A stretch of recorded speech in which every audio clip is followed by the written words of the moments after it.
Viewers, সকলকে আমন্ত্রণ জানাচ্ছি আমাদের আজকের ভিডিওতে। চলুন, এবং সেই সাথে আমার ইউটিউব চ্যানেল হ্যালো এবিসির পক্ষ থেকে আবারও একবার অভিনন্দন। চলুন আজকের 3টি সাউন্ড সম্পর্কে একটু আলোচনা করে নিই, যেটা স্পোকেন ইংলিশের জন্য অত্যন্ত জরুরি। First of all, P is equal two ফ, অর্থাৎ পি এর উচ্চারণ সর্বদা ফ হবে। যেমন পেন, ফেন; পট, ফট;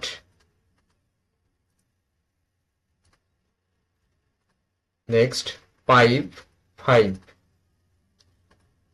প্যাড, ফ্যাড; টেন, ঠেন;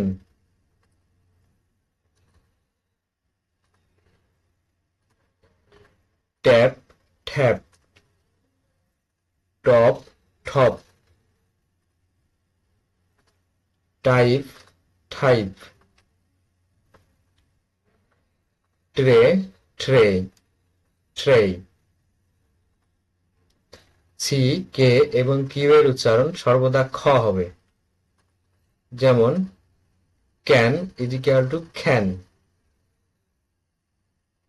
ক্যাপ, খ্যাপ;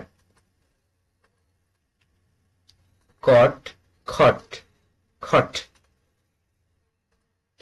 কাইট, খাইট; cry, cry. So dear viewers, thank you very